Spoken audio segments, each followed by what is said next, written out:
Welcome, everybody. Welcome to ISMA Masterclass, where we have Professor Sir Cary Cooper and Professor Lennart Levi. And I am personally truly delighted that they are supporting ISMA as they always do. They really need little introduction, but I do have some spiel, so I will just read a little bit to you.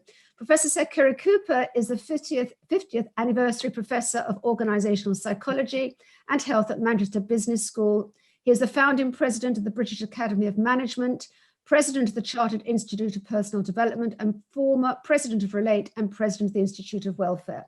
Author, editor, 250 books, awarded the CBE by the Queen for his contributions to occupational health, and in 2014 he was awarded a knighthood for his contribution to the social sciences. Welcome, Cary, and thank you so much for supporting us.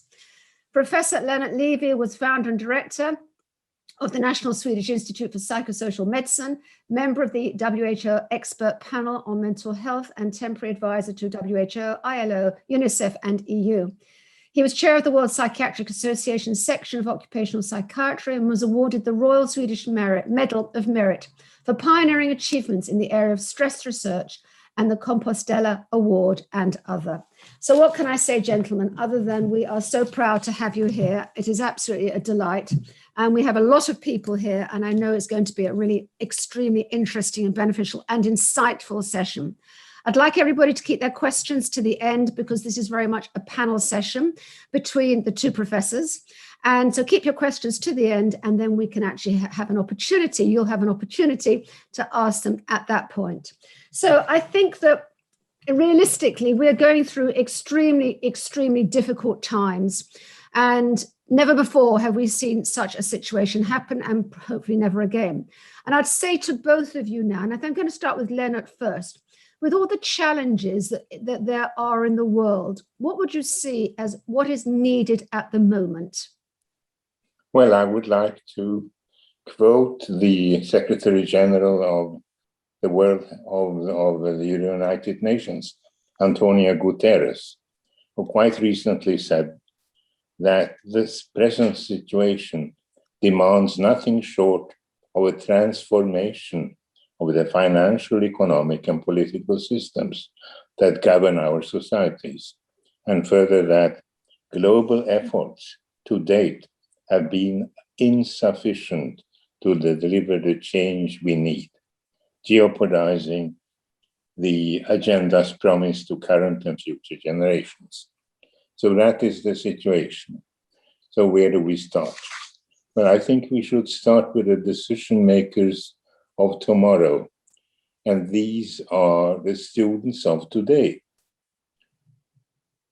They need to be prepared for their task. And what does that mean? Well, they should be taught to think critically and not with their stomachs.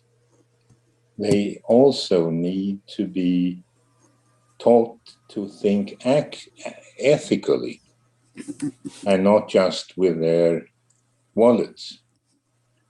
And is this enough? No, it is not, because they also have to be taught to think in systems, because otherwise they take one problem at a time, try to solve it, leave the others unsolved, and then it doesn't help very much.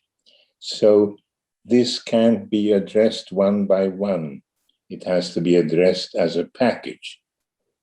And that package needs to be addressed to Agenda 2030, because 2030 has been decided by all, not by some or most, but by all 193 countries who are member states of the United Nations. So we have to influence higher education starting now. So how do you think you can influence the higher education? Well, to start with, there is an international organization called the International Association of Universities. It has 640 member universities worldwide. Its president is a Swedish professor, a lady, whose name is Pam Fridman, and she agrees with what I have said so far, and she has made her organization approach all the member universities and also 2 additional big networks of universities, covering a total of 2,000 universities worldwide. So the process is already going on, but it has to be done year after year, again and again, and in the correct manner. Do you think we're in a better position today to where we were, say, 10 years ago? Well, because the 193 member states have said that it should not be cherry picking. We can't take one problem, leaving all the others unsolved. We have to take the entire package. So we have a mandate for the first time ever, for the first time in the history of mankind. We have been told to do so, and now it's our turn to do it.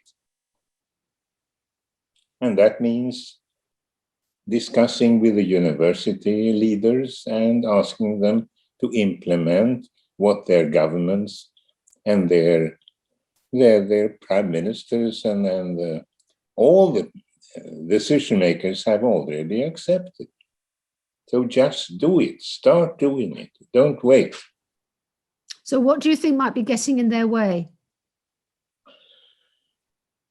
Well, the International Association of Universities made a choice of 16 universities who would be lead universities.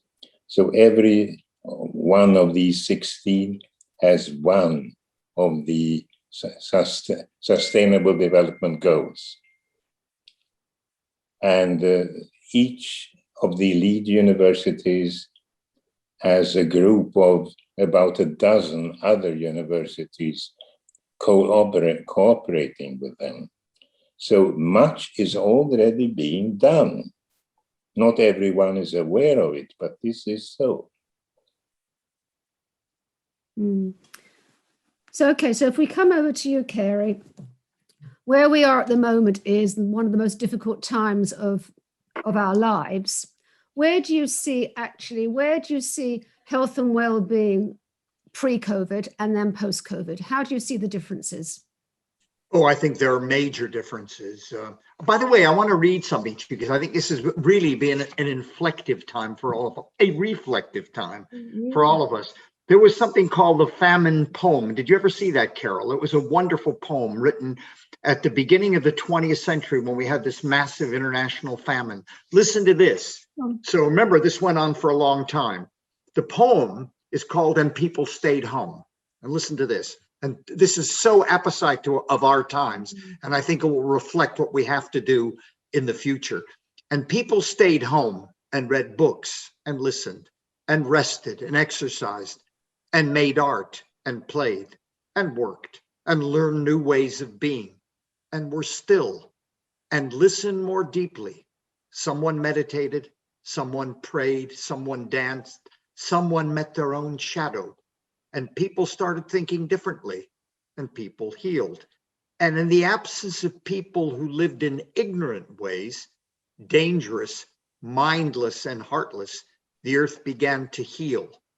And when the danger ended, and when people found themselves, they grieved for the dead, and they made new choices, and dreamed of new visions, and created new ways to live, and to heal the earth fully, just as they had been healed. That was quite profound and so apposite to today. So I think this has been good for us in a funny sort of way. We've lost lots of people. That's horrific. Millions of people globally. But you know what? It's made us rethink a lot of things. And if you look at the workplace, for example, you look at countries, we had long hours, there was no good work-life balance. The leading cause of sickness absence in the developed world was due to stress, not just the developed world, throughout the world was due to stress, with 1 in 4 people suffering from chronic anxiety and depression, even in Africa, everywhere on the globe, COVID, right?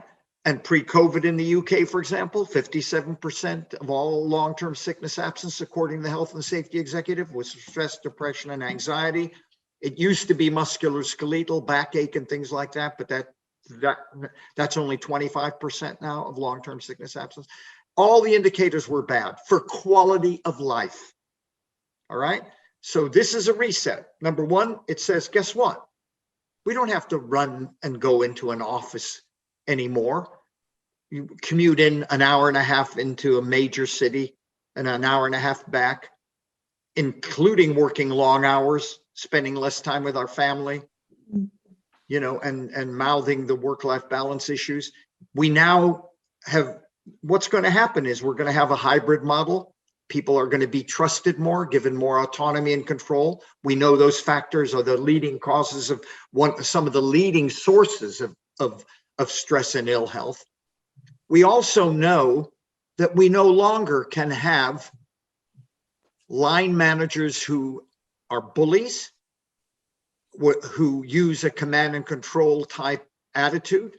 We recently heard this week the chief executive of Goldman Sachs saying two unbelievable things in our day and age. One was, all of you have to come back in this office. That's what he said to all his staff. You will all have to come in the office, number one. And number two, he said, to try to correct it, he said, and I don't know if you know, Goldman Sachs, you've seen, I don't know if you saw the report last week, the average employee works 80 to 100 hours a week, right? And what did he say? He says, I think I'm going to be kind. I'm going to give you Saturdays off. I mean, my God. And that's no longer going to be tolerable, that kind of behavior. And we just heard today a major bank saying, guess what? Our employees can work wherever they want to work, whenever they want to work, as long as they do their job. We don't care where they work, right? And that, so the future, I think what this has done, because it's lasted so long and it's going to continue on for at least another year. And then we have the recession coming, and then the UK has Brexit. If you add all that together, you have a tsunami of change. But that's going to mean, hopefully now, you know, we'll be able to action what you frequently hear HR directors say. Their common euphemism is the most valuable resource we have is our human resource, but rarely actioned it. And now they're actioning it. They're into good work. They're into quality of working life. And as president of CIPD, I know I work with them now. And the last 5 years has been a revelation. How HR has said, we're no longer just in looking after, you know, recruitment and your wages and salaries and interviews. That's not our job. It's not personnel anymore. Our job is human resource management, creating good work and good quality of working life. So I'm actually positive, because I think this has been the reboot we all needed to think about what's really important. And for me, I hope what we also do is no longer appoint people based on only their technical skills, but appoint them based on their people skills and their technical. So we have some parity between, because when you get a job or when you get promoted, it's usually based on your technical skills or delivering to the bottom line, nothing to do with your people skills. I'm hoping the future will mean there's parity when we promote and recruit people in the private sector, the public sector, the voluntary sector, all our organizations. There'll be human beings in positions of influence, because that's what we need. As far as management is concerned, then, Cary, we're talking about they need to have people management skills. Sometimes managers are promoted because of their technical skills, not because of their people management skills. They're now having to communicate like this, which is remotely. So do they need, would you say they need additional types of training to actually be able to do that? I mean, if I was an HR director of a company, I'll tell you the first thing I'd do right now. Well, first of all, we know we're going to need managers at every level of all organizations who have EQ, emotional intelligence. We just are going to need that because some people are going to work in a central office, some are going to work remotely. There's going to be a lot of stress on people given the recession. This is going to be a recession that will make 2008 look like a peanut factory. This is going to be profound. Not billions, but trillions of pounds and dollars are going to be affected by this. We all know what's going to come when all the furloughing stops and all the governments across the world no longer support industry. So we're going to need these kind of people to manage people's uncertainty, fears of job loss, that they don't show presenteeism, work all hours God sends, to show commitment. So we're going to need these kind of people in the buckets full. If I was an HR director, what I would do right now is look at every manager I have from shop floor all the way up to the chief exec. And I'd say, which people have good natural EQ and emotional intelligence? Leave them alone. Which people need training and help? Let's do it. And which people we should not put anywhere near other people? They're in a managerial role, but what we should do, this is my own view, is say to those people, you have a good technical skill, stay in a technical skill, you're no longer a line manager because we think you're untrainable. And there are a proportion of people like that. We've all met them in our careers. So I think I'm saying the same thing in a way that Lennart is saying, but he's saying it broadly about all our societies. He's saying, we need different kind of leaders in the future. That's what he's saying. And I'm saying that when I look at the workplace, I feel profoundly we do.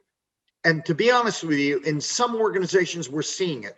So for example, if you look at the chief executive of BP, all right, Bernard Looney, he's unbelievable. This man's had depression. He talks about it openly. He worries about the mental health of his employees. He's trying to do something about it. He doesn't, he comes out and says, look it, and he's made it all the way to the top because he's a nice, wonderful human being who's got lots of EQ. Now we need more of those, and we need more senior leaders to be much more open about their mental well-being and the like. But I suspect it's changing. It's changing. And this, I think, has been the turning point, the reset, the reboot, whatever construct you want to use. I think this is our opportunity to change the nature of work and to change the nature of society generally. So and we have the mandate. All the countries of the world have asked us to start doing it.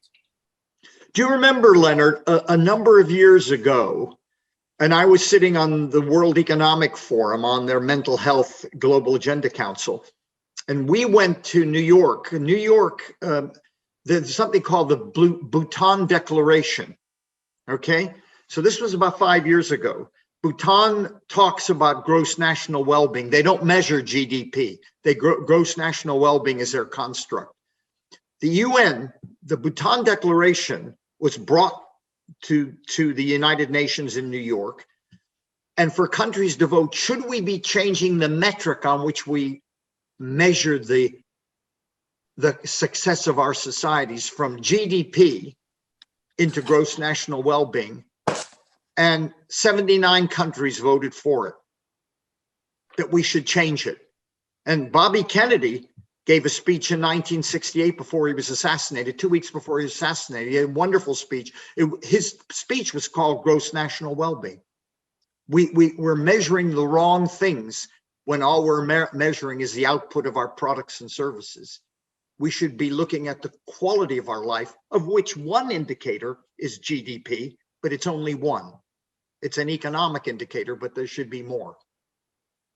And now we have the Sustainable Development Goals, and one of these, yes, number 8, is, I quote, promote sustained, inclusive, and sustainable economic growth, full and productive employment, and decent work for all.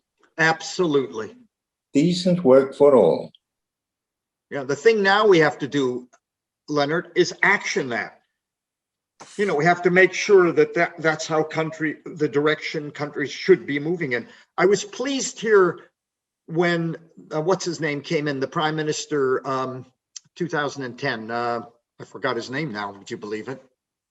Who was our Prime Minister, Carole, just before Boris? When we voted to leave the EU. Theresa May? No, before her. Cameron. David Cameron. Cameron? Yeah, David Cameron. Okay, it's amazing how you can forget a name of a politician when they leave. David Cameron, when he first came in, he did something really quite interesting, strangely enough. He had the ONS, the Office of National Statistics, Lennart, here in the government. He had them measuring well-being in society by taking 250,000 people every quarter and asking them what they think about the quality of their life, their anxiety, depression, relationships, a whole range of questions. There were 4 primary ones, but there were other ones as well. So Cameron actually, and they still do, the ONS still measures this all the time now. And I thought that was a good start because we were looking at how people perceive the quality of their life, not just working life, this was everybody. And it was really a good start, but it went nowhere. They're still measuring it incidentally, and it still comes out every quarter. But we haven't really done much to improve it. All we're doing is tracking it. But if we could convince the universities worldwide to teach today's students about what you told us, very much could be achieved in relatively short time. And if we could go to our business schools, and we have 102 business schools in the UK, and we have business schools all over the world, they don't train their managers, and they go into the private sector, the public sector, the third sector. We don't train them truly to be compassionate or have empathy. We don't do that. We don't improve their emotional intelligence at all. What we do is we teach them knowledge. It's cognitive, it's not emotional. And until we start to educate the business school people who go out and manage the rest of us in our workplace, we're going to get nowhere. Well, I agree. So why don't we do that? Well, we're talking about doing it in the UK now. We have a number of business schools who are prepared to trial some new teaching methods on, and what we call experiential teaching methods, to say that not only are we telling them about economics and ops management and HR in a cognitive way, we're trying to get them to understand how their behavior affects other people. Because if they do that, then they'll learn about themselves and then learn how to treat other people, to be able to listen, to be able to be sympathetic, to try to understand what other people are experiencing. That's the empathy angle. I think we need to do that. And that's something we're trying to do in the UK. Isn't this a combination of critical thinking, ethical thinking, and system thinking? Absolutely. And emotional thinking, thinking about other people, compassion, empathy, and that. I think all of those are right. At the moment, I think we only do, universities primarily just do the cognitive and some ethical. They're moving in the direction of more ethical thinking, but you're right. So you know, this doesn't come automatically. We have to do something. No, I agree.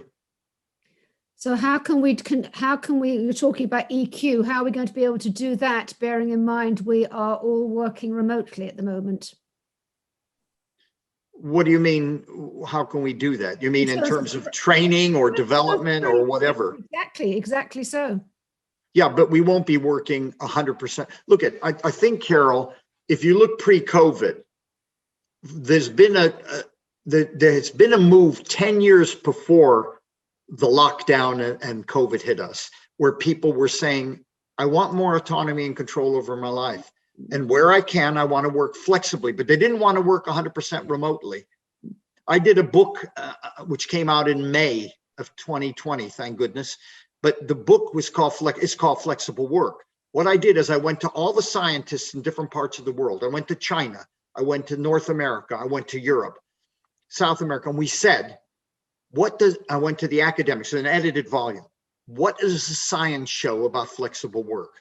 Does it hit the bottom? Does it improve job satisfaction? Does it have an impact on sickness absence? Does it have an impact on productivity? And the answer was overwhelmingly it did, where you could. Now, if you're a doctor or a nurse, it's difficult not to work at the coalface, or a pilot or a train operator or whatever. But the bulk of people in many countries now are service-based. So they can work much more flexibly.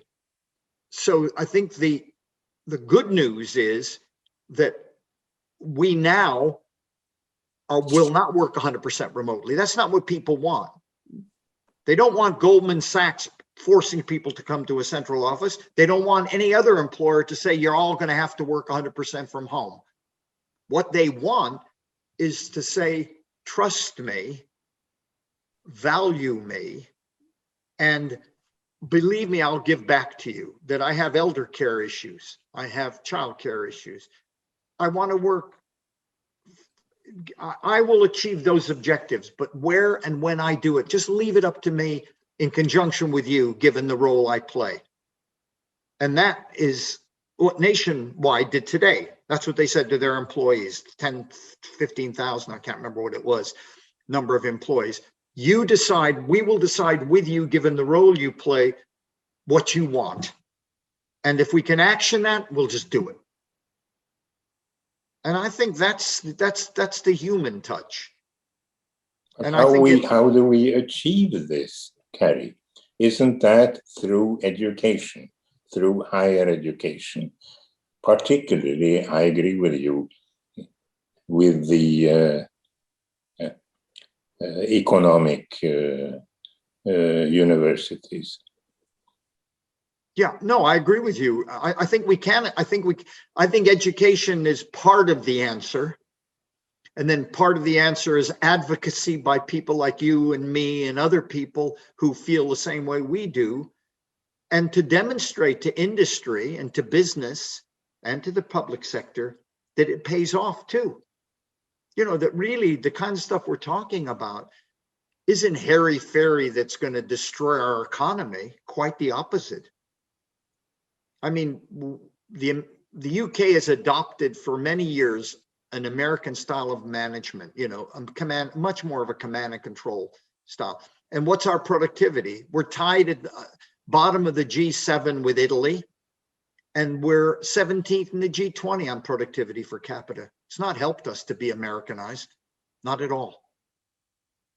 Once, not so many years ago, you and I wrote to Tony Blair when he was Prime Minister, and he listened.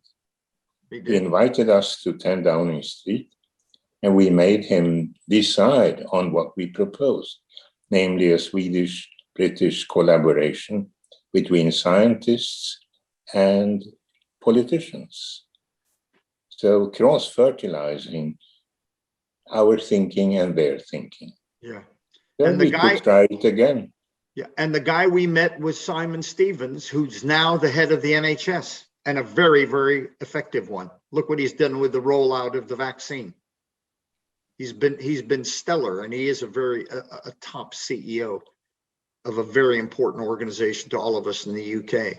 Yep, you're right. There are things we can do, but you know, I think it's settling in now. Remember, people's lives were at threat during this. That focuses your mind a lot on what we want to do for the future and what we want for our kids. And people are thinking about, do I like my job? Do I like where I am? And a lot of people are voting with their feet to leave, you know, even in difficult times, if they don't like their job. And the millennials, the young ones, the Z generation, the young millennials, who everybody calls snowflakes, have it right.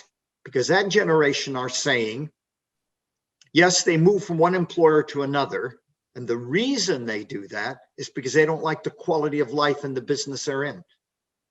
And they they are, so everybody thinks, oh, employers say, oh, they're terrible, the snowflake generation. Snowflake generation are not tolerating what their parents tolerated, which is bad work or a bad quality of working life. And I think if they want to retain these people, and they're the people who are going to make all our futures, then we have to change. Well, I think what you say makes much sense with regard to Sweden and with regard to the UK, but worldwide the situation is even worse, much worse, because due to COVID-19, about 17 million people are pushed back into extreme poverty, and about 1.6 billion people support themselves and their families through insecure and often unsafe jobs in the informal sector. You shouldn't forget them. They're also important. No, I agree. And we have to look after them too. Like, we should be giving some of our vaccines to the underdeveloped world, and quickly, because they need it, and we have it, the developed world. So I think we have a responsibility. I think what I'm trying to advocate is to approach the universities who are responsible for the curricula.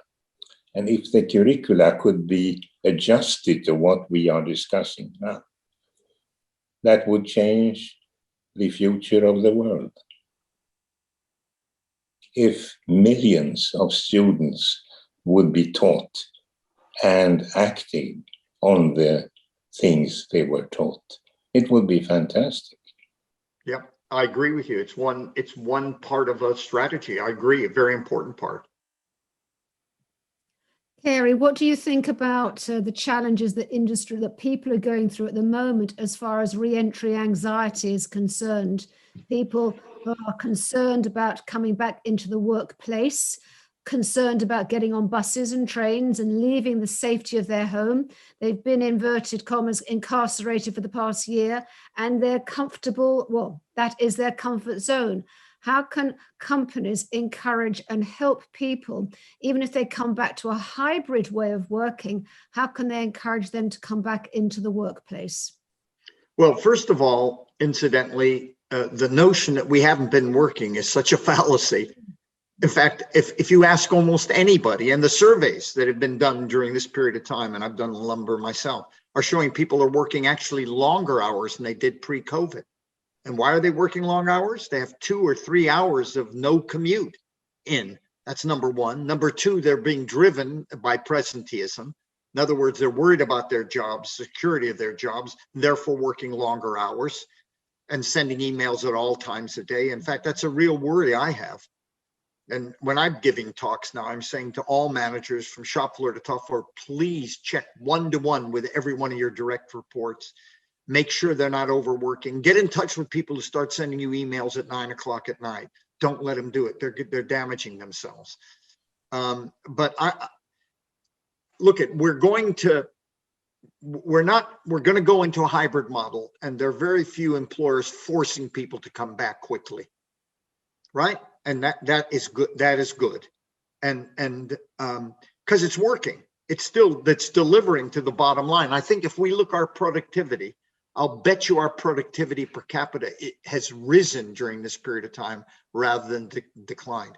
In Britain, I'm that old, Leonard, that in the 1970s when I came here, we had these massive strikes, and we had these coal strikes, coal workers.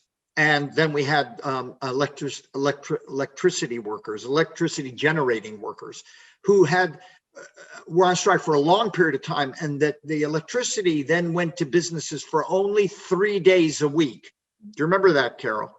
Well, you're too young. You wouldn't remember. Of course I don't remember it. But you want to know something interesting? Here's fascinating. When the economists had looked at the data, so we had coal wasn't going to the electricity generating plants. Therefore, everybody was allocated 3 days where they could get electricity. productivity per capita was the highest it's ever been during that period of time. That's what the economists tell me.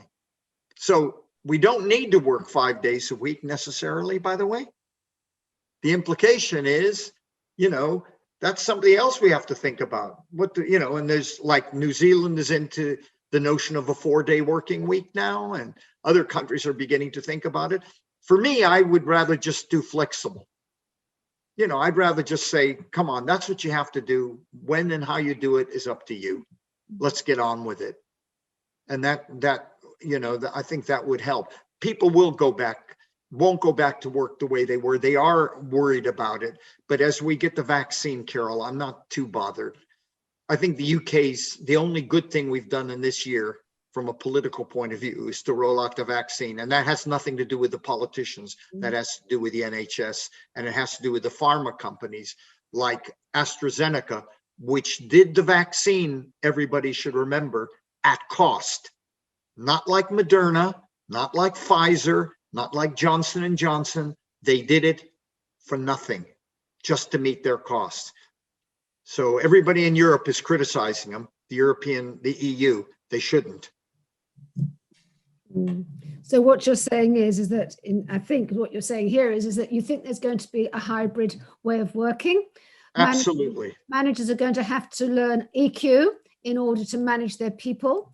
We need to have trust. We need to have autonomy. These are the kind of things, Cary, that you and I have been talking about for years and years. It's now and Lennart as well. And Lennart as well. It's now becoming a reality, and we can see it. And the title of the program tonight was called Reset, and I think that's exactly the right word. I think this is a time for reflection, a time for thinking, and how can we get to the things that we've been talking about so many years ago? They have now they've forced us to become a reality, and they really have. I think you said there about re-entry anxiety. Well, in due course, people will gradually, as long as they're not pushed, they will come back to the workplace for a period of time. But do you think that the learning that we have gained, and there has been learning, and there has been insight, do you think, Cary and Lennart, that the learning that's been gained over the past year is sustainable? Or is this just going to go like a puff of wind, and Goldman Sachs type companies are going to carry on? No, I think you think how many people we've lost in this? We've lost 150,000 people directly, right? Indirectly, we've lost a lot more than that, because a lot of people have long COVID. Their people have been damaged by this. And a lot of people know people in their families, as I do, who have been damaged and affected by this. I think this has been quite a profound event for many of us.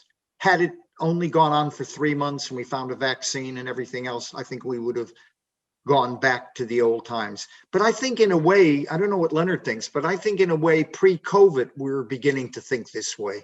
We're beginning to think differently. The millennials. I think, the Agenda 2030 with its 17 Sustainable Development Goals was decided on by the United Nations back in 2015. That is five and a half years ago. Yeah. So the mandate already existed for half a decennium. So why the hell don't we start implementing it? Yeah, I agree with you. But the good news, though, Lennart, is that pre-COVID, say 5 to 7 years before that, I'm just looking at the UK example. We had a chief executive of a major bank who came out and said, I'm suffering from depression. We had the Norwegian prime minister about 15 years ago, wasn't it, Lennart, who said, yes, I'm taking time off because I'm suffering from depression. He was one of the very first ever to do that. But he was reelected as well after he came back, which was interesting. So I think we're seeing a change. A lot of senior people have talked about the quality of their life, and I've been, very successful. I've got all the way to the top, but there have been costs to this. And I've seen it in my family and in my kids. That's what they're saying now. And that's what I think will change things. And then the two princes as well, Harry and William, talked about their problems that they had personally. And the more we hear human beings talking about, them not being able to cope, that life has had an impact on them, whether it's working life or whatever, I think it's beginning to change things. And this event means a lot of people have found suffering in one form or another, lost people close to them, parents, relatives, grandparents. I think that if we don't learn this, we don't deserve. But many of these people meet every year in Davos. You have been there, so you know.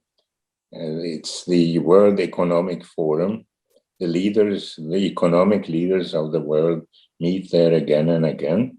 And every year they publish a global risks report. Yes. And these risks are quite considerable and quite scary. And they concern not just one or two problem areas, but 16. There are 169 targets they indicate. So, we have a description, we have an analysis, we have a mandate, and still we are, not utilizing the situation as well as we could. Yeah. Wouldn't it be nice if we had more Bhutans where they've looked at the quality of life and take that as a measure of their success? And I agree with you. And we have to do everything we can to move in this direction. I mean, in my case, I might have an impact on the workplace and trying to communicate what I feel about the workplace, and people like you and me have for years been doing this. But we have to broaden that out in society generally. What are the value systems we hold as a country? What's really important? You look at all the happiness surveys, what's the number one at the top of it? The Gallup one and all the other ones, the number one issue people say that makes them happy is not money. That's about 10th down the list. The top one is relationships. That's number one, always has been, ever since they started to do these surveys. Are there any recent surveys, Cary, this year or last year? Well, this year there was just one out by Gallup, does it all the time. And the surveys show roughly the same thing, except, and then it shows different countries. So the UK, for example, has dropped eight places. I think we were 13. I can't remember where we are, but I just remember seeing it in the papers, the Gallup thing. We've dropped there.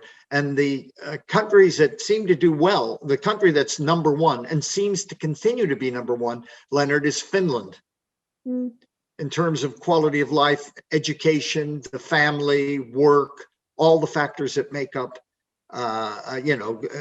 gross national well-being in a sense. And Finland does well. Scandinavian countries on balance do pretty good. Iceland does very well as well. New Zealand is one of the top ones, but you can see why they are and how they treat people and their policies and everything else. So, and we're dropping. I would like to now, gentlemen, bring in our audience. I've got some questions that are coming through to the chat room, coming from from our audience. All companies have, from Mike Siegel, all companies have their own culture and they vary enormously across the spectrum. How can they change overnight? Lennart, go ahead. Well, I wouldn't say overnight. That is to ask too much. But say in 5 years, the Agenda 2030 is about 2030. That is in 10 years' time. And that would be enough to make a major change. And again and again, I would like to emphasize that 193 countries, that is every single country in the world, has agreed to these 17 Sustainable Development Goals and the 169 targets, probably without understanding what they did. But that's another story. But they have said, yes, do it. So now it's up to us to convince the universities worldwide to act on this mandate, to implement? For me, to make I don't know if within the next few years, I agree with Lennart. I think it's going to take a while, 5 to 10 years for it to change. But for me, it's all about leaders. And if we can get the right leaders in senior positions who want to achieve success, of course, for the bottom line, but want to do it in a humane way and have the EQ we've been talking about, and ensure that everybody down the food chain in that organization, whether it's a public sector body or a private sector body, has that same value laden system where and if we can do that, and I think we can do that, and Lennart's right in a way, you know, if we could see our business schools training a different breed of manager, not just to hit the bottom line and treat everybody as disposable assets, I think we would get further along this line. We would get there within 5 or 10 years. And also, you know, both you and I are a member of the task group on SDG 8, which is on decent work. Yep. And it's headed by a Swiss-born professor of medical sociology whose name is Johannes Sigrist, and a German lady whose name is Ulrike Bollmann. And they, together with us, are trying to diagnose the problems there are, and then trying to influence higher education to solve these problems. And politicians as well, Lennart. We have to train them. We need a new breed of them as well. So why not write a new letter to your prime minister and ours? We can do that. I'm not sure what Boris Johnson would say, but you can never tell. Okay, I think maybe we'll pass on that one. Right, a question here. Swiftly moving on from Lizzie. What are your thoughts about imposing stricter legislation around working times? Many companies get employees to sign away working time directive rights when they join. Yeah, well, that's no longer there because it doesn't influence the UK. But anyway, you're right. You mean the working time directive? In other words, they're signing their way because they're frightened and insecure, and they feel that they'll just have to work the hours that the employer wants them to work. The way you change that is by changing leadership again, isn't it? Where people, I don't know if it's strange how managers don't understand the data. The evidence is clear. I did a meta-analysis for the health and safety executive of all the studies in the world on hours of work and ill health. If you consistently work long hours, you will get ill. By the way, long is over 40, not 60 or 80 or 90, like Goldman Sachs. It's over 40 because you have commute hours as well. You have all sorts of hours, pre-COVID when we had it. So and there's no study that shows if you consistently, I'm talking consistently, work long hours, you're more productive. No study. So I don't know why we work on the fantasy that if you keep people working 60, 70-hour weeks, they're going to increasingly be more productive. Where's the logic of that? The evidence is if you do that and you look at health outcomes, their health gets worse. So as you increase the hours, they get worse and worse and worse. So that's science, but there's a kind of Americanized philosophy that be committed, work long hours, and even people I think who love their job, if they continue to work long hours, it will damage their health. You can't do that all the time. We're a machine. We run out. We do. A question for you here. If we have flexible working, and if a manager decides to write some of their emails of an evening at 9 o'clock, 9:30, because they're choosing to work flexi time, because they've collected their kids from school, so their timing is different to everybody else's, I'm interested to know your thoughts as to how we can manage that situation, because we're now bringing in hybrid working in the workplace, working from home. We're now bringing in managers working of an evening because they're not necessarily working at 2 or 3 o'clock in the afternoon because they're collecting their kids or they get elder care. How are we going to manage that one, Cary? Yeah, and then I'll hand over to Lennart in a minute. But Lennart, listen to this. You know the French law, the right to disconnect. So the French government enacted a right to disconnect law. Now that means no manager can send an email out of office hours to their subordinates, okay? Incidentally, a British company was fined for breaking the law. Initial Rentokil was fined 60,000 euros because it broke the law, because their employees complained that they were being sent emails at night while they're on holiday and so on. Okay, why I don't particularly like that law, even though in principle I agree with it, is because people do want to work more flexibly. And that might mean they go pick up their kids and spend time reading with them in the afternoon and then decide to work at night. Okay. On the other hand, and therefore in the German companies like Volkswagen actually close their server down at 5:30 at night in their headquarters and turn it on the next morning. So that's a kind of disconnect as well. So for me, I think in principle, every company ought to have its own guidelines. So you say, do not, unless you absolutely need to, send somebody an email out of office hours, right? And I know that managers will do the following. On a Friday night, they will send emails to their subordinates to get it off their plate. And then they'll say at the bottom of the email, something like, but you don't need to answer this until Monday, right? Guess what? That doesn't work. What they ought to do, write the email, store it, send it at 9 o'clock on a Monday morning. So we have principles and guidelines. When I run the National Forum for Health and Wellbeing at Work, which is made up of 40 global employers. Lennart knows about this.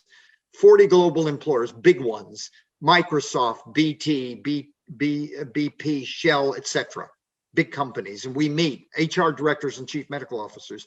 They say that email culture, now it's the Zoom culture, and all the technologies are interfering with people's family life.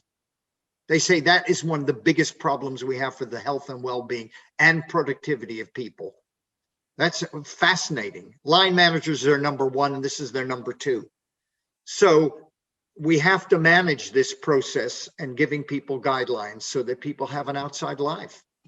Couldn't we convince these people, those you mentioned, to lead by example? They are. We did it, Lennart. This group meets, it used to meet quarterly pre-COVID. We've been going for 3.5 years. We have no money. Nobody gives us any money. We meet, and they're very senior people. They're C-suite people, and we actually do something. So we actually devised a 3-page guideline for all the companies involved to use, like Barclays Bank's in it, etc. Right? And these companies, not all of them, but most of the companies have used that within their own company to say, these are good guidelines. Don't CC in everybody. Don't send emails out of office hours unless you absolutely have to, because people need their time. When they go on holiday, please don't send them emails again unless the building's burning down. I mean, it's common sense stuff. It's not high science. And there are very few people who claim that this is not so. Mm. Did you hear, gentlemen, that I think it's Citibank are now having Zoom free on a Friday? So, okay, is that just a plaster on the wound, Cary? Is it? And Lennart, is this just doing a token gesture? It came on the back of the Goldman Sachs 95 hours a week, which I thought was the most dreadful thing I'd seen for a long, long time. Was this, okay, is this meaningful? Lennart? Cary, this is something for you. Well, I mean, she's making a gesture. It's she's the CEO of Citibank. And I think she's trying to highlight, for me, it's good she said that. And it's good she said that because everybody's assuming all these technologies are not having some impact on people. They certainly are. People are saying, I'm zoomed out. People are emailed out. They're getting, their email box is overloaded and everything else. I mean, I met a senior guy. I was on the train pre-COVID. I'll never forget this. Not too long, about a year ago. It was in March, actually, of last year. I was on the train with a guy who was just constantly going. I was going up from London to Manchester, 2-hour trip. And the guy was just sitting in front of the doing email, left, right. And so I says, what are you doing? What do you do for a job? And he told me, and I think he was a CFO, chief finance officer. I says, so what'd you do today? He said, well, I did my emails. He looked really proud. I said, no, I didn't ask you that. I said, what did you do for your job? What added value did you have? What did you do that was different? And he said, well, no, I did my emails. And he thought that was work. Do you know, Leonard? I mean, it's just crazy. And people say that, oh God, I had a great day today. I wiped out my emails. No, that's not it. So I think if industry is aware, if business and the public sector is aware that this is supposed to be a support system for us, all these things, not to stress us out. There's a whole new field, by the way, research field called techno-stress. And I work with 3 or 4 people from Europe on studies we're doing in this field of techno-stress, because we feel it's really very intrusive and it impacts the quality of people's lives. And that's what she's trying to say in a way. And yeah, okay, it's like, what is it? Dress Down Friday they used to use in the city. On the other hand, the city has become, as a consequence of that, a lot more flexible, a lot more casual in their dress code. So it could be a beginning. Starts with small beginnings. And hopefully contagious. And hopefully in a positive way. Yeah, I think that she came up with a gesture. Whether it was planned on the back of Goldman Sachs, I have no idea, but it was a gesture. I think it's actually brought about a conversation, and it's brought about a conversation to talk about the fact is that people are getting zoomed out and technology is playing its part in a negative way. It's great, we know, but it's in a negative way as well. So I think that from that point of view, it's worthwhile. It was worthwhile. Whether it's a plaster on the wound and whether it's just a little something, who knows? But unless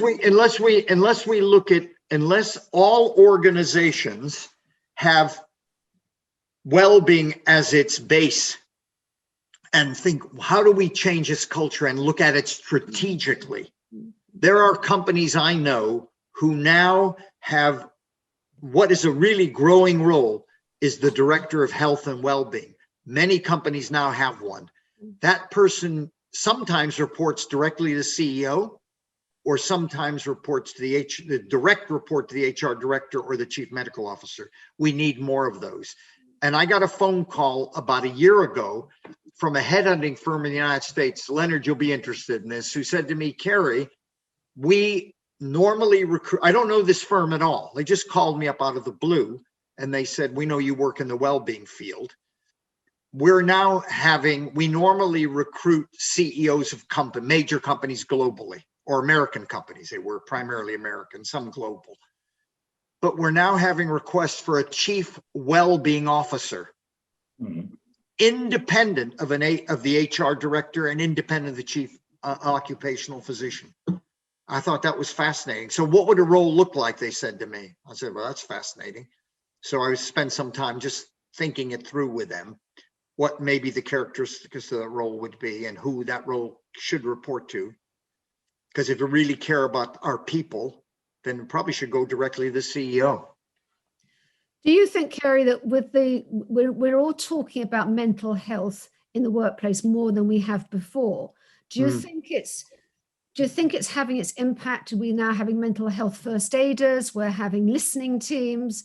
Do you think that is going to have a longer term benefit to organizations in terms of it'll get right through to the culture of that organization? Leonard, do you know what a mental health first aider is? No.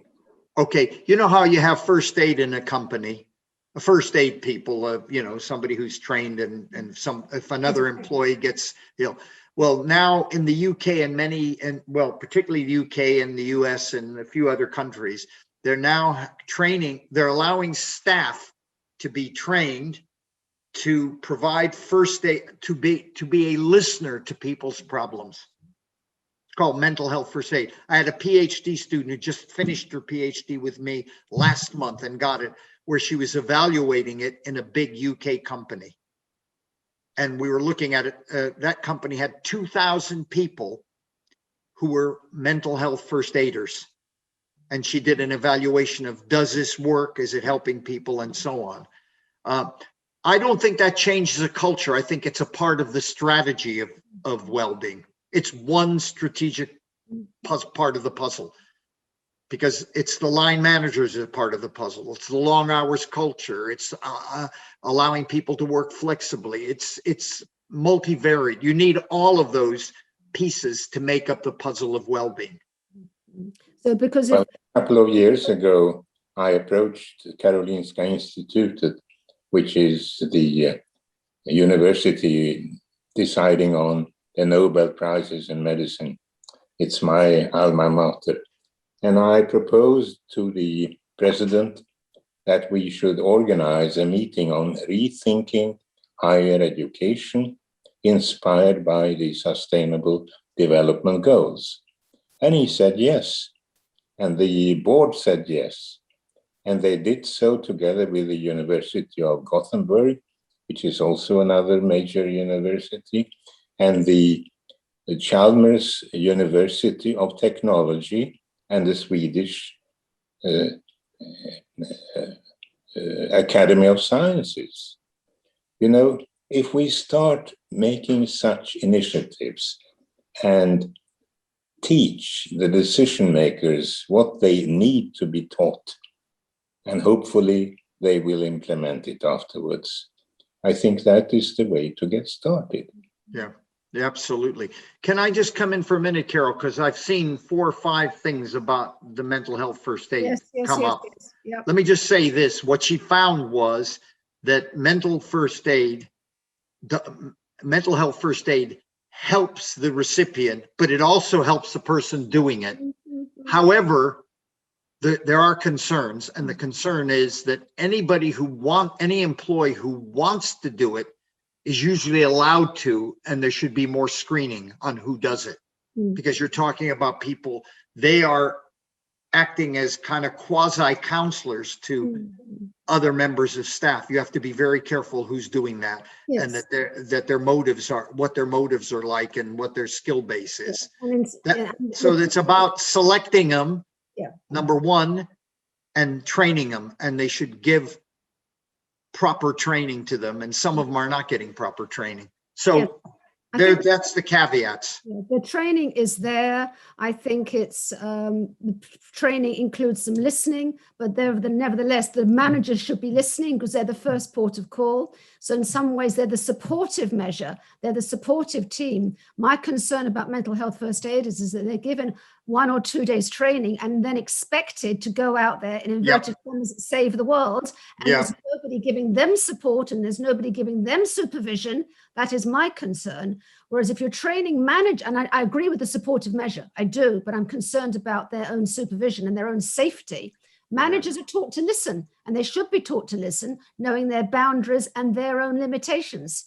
But they should be the active listeners. I suspect if we had more line managers from shop floor to top floor who had high EQ, we wouldn't need mental health first aid. I agree totally. Because there are lots of EAP programs in places. That's right, there are. So the manager has to they're the first contact listeners, and then refer to the EAP, but still be there for a member of their team. Absolutely. And there ISMA has a task. You know, you also are one of the actors. Carole, we are not the only ones who want this to happen. No, and I think this is what it does, is there are a lot of people here tonight, a lot of people this evening. We have a lot of members. And so therefore, this kind of conversation, I think, is extremely important for us to just assess where we are today in March 2021. Where are we today? Where were we 10 years ago? Where are we going in the future? And what is the learning that really comes out of what we've all been talking about? Because there is a huge amount of learning. Hopefully it's going to be sustainable. I hope it's going to be sustainable. One question here, given the current parliamentary debate re health passports, including their use in workplaces, how do we manage stress of employees who choose not to vaccinate and manage their job security anxiety? Any thoughts on that, gentlemen? Wow. Before we Well, I don't know. I feel that people working in care homes, unless there's a medical reason, should be forced to be vaccinated. I hate saying that, but I feel really, given the number of people who lost their lives, I think in certain contexts, I can't see how anybody could avoid being vaccinated, because they could transmit the virus and kill people, particularly vulnerable people. So working in a hospital, working in a care home, I think they need to be vaccinated, unless there's a medical reason why they can't be. And there are medical reasons. For example, if you're pregnant, they won't vaccinate you if you're pregnant, or if you're breastfeeding, or that you have certain other conditions. Any thoughts on that, Lennart? Well, not on this, because I think that can lead to a discussion for several days. Yes. It can, But yeah. I would like to quote a Chinese proverb. It reads, "Words do not cook rice. Words do not cook rice." You know, talking is important, and it's a sine qua non. We have to start with analyzing the problem, describing the problem, proposing programs to solve the problems, but then action must come in. Otherwise, it will be endless discussions and not very much will happen. That's right. I agree with you. Decent work, we have the mandate. Ladies and gentlemen, we have the mandate for the first time ever in the history of mankind. And we are to blame if we don't make use of that. I agree. Well, there's, I mean, ISMA has its members, but we're a tiny, tiny percentage, but nevertheless, the campaign is out there. Question I also wanted to ask, probably before I bring this to a close, talking about mental health. Do you feel that there is less stigma about mental health than there was before? We know we have the princes talking about, we know we have the mental health first aiders. We're doing a lot of talking. But is it genuinely, do you really think it's getting deep down, it's actually removing some of that stigma that still, I believe, is removing some of the stigma? Well, I personally think it's gradually eliminating. It's like the glass ceiling we had for women. We haven't cracked the glass ceiling, but we pushed it up. And I think that's what's happening. I think we're making inroads gradually. And the way it will happen is not with the science, which shows this is a problem, we have to deal with it. The 57% of all sickness absence, long-term sickness, is for anxiety and depression. That's not going to change it. What will change it, frankly, is the narrative by very senior people who say, I've had it. I've had it in my career. It's damaged me. But, you know, I've come out at the other end, and I'm going to do something to help other people in this regard. And we're seeing more of that. That's what I think will change when we hear people open up. And we're not quite there, but it's like the glass ceiling. We are pushing it up, but we haven't cracked it. So we've got a fair way to go. We have a way to go. Okay, but then the more people that speak up and speak out about themselves, that have the confidence to do that, will hopefully help the people who don't have the confidence to speak up and speak out. Yep. So the more people do that, and there are more people. I mean, Cary, you and I have been working in the field for countless years. There are more people now, more than ever before. There are more people who are speaking up about the challenges they're going through, and it gives other people permission to actually say, you know, saying, so am I. Yeah. And maybe some of those leaders, and it all comes back to your words of what you originally just talking about with leaders, if leaders have those EQ skills and they can actually hook into their own team members themselves and actually appreciate where they are with compassion and empathy and those kinds of words, and those become the words of industry, become the words of business. So I think when you were talking before, you were talking about the business schools. Can we train the managers of tomorrow to have those EQ skills? Because that's really, Lennart, when you're talking about students, you're talking, Cary, about business schools. This is what we're talking about, because we have our leaders at the moment, but what about the next generation? This is what we're looking at, which will be beyond our time. I appreciate that, but it's getting to that, the next generations. So I think the more we speak up, and it's in terms of our role and responsibility to actually do that, the most it is so important.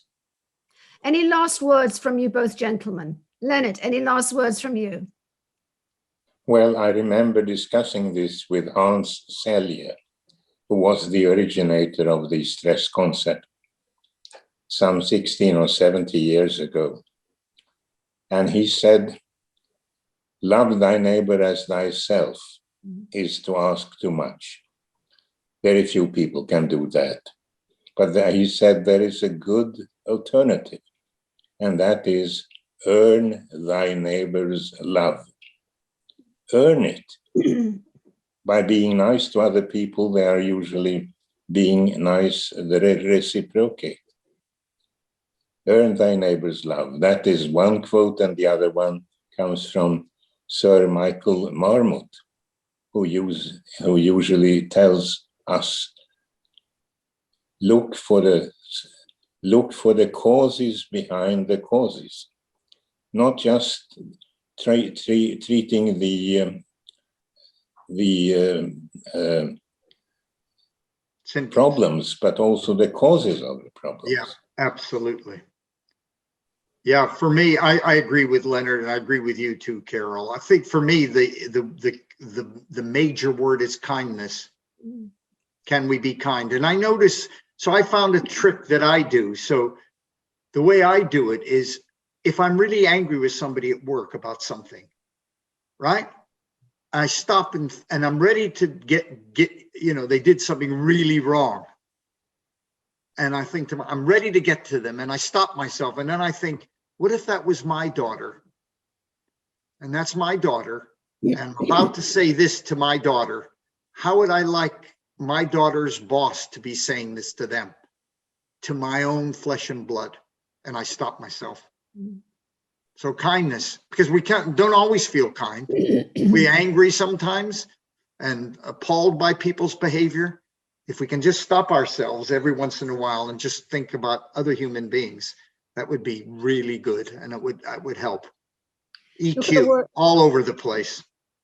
When we were looking at when the management standards were brought out all those years ago, these kinds of words were mentioned, but now more than ever before, we're using them even more now. So that is really reinforcing that. But I think it's interesting, the words that we're using today are things like kindness, compassion, EQ, listening. These are people skills. This is actually relating to people. These are human skills. And sometimes they have to be taught, and hopefully they will be taught to the students, Lennart, and hopefully they'll be taught in the business schools, because that is really the key to the future. So we carry on as we are today, but we're looking at the future. We really are. So, gentlemen, so go on, Lennart. Well, I just agree. I agree with what you say, and I am inspired by the work you do. Thank you very much indeed, Lennart. Right, gentlemen, I'm going to bring it to a close, the conversation, which has been one of the most interesting conversations we've had for a very, very long time, one of my most favorite conversations. To have you both on screen. Yes, I know it's another Zoom call. I do appreciate that. But it was worthwhile. We've managed to go from Stockholm to, where are you, Cary, Manchester? Yeah, South Manchester, yeah. Okay, north-south, does it matter? You're Manchester, I'm London. Yeah. It doesn't matter. And we've got people who are actually here around the world. So all I can say is thank you to Zoom, because it actually enables us to do that. And it's been a great pleasure, gentlemen, because when the idea came about, you both jumped on it straight away. You said, yes, of course we'll do that. But it really helps us. It's been recorded. It'll be for our members as well, because Out of all of my members, we're only a small charity. We're a small charity with a wide reach and a big voice. And as far as I'm concerned, that will do very nicely. So therefore, having you both supporting us with your skills and expertise and experience means the world to me personally, but to all of the members as well. So from the bottom of my heart, I appreciate you both so very, very much. And on behalf of the audience, thank you all so much for being there. Thank you for your questions. Thank you for your conversation that's been going on at the same time. It has been a really insightful and motivational talk. And thank you all very much indeed. Thank you.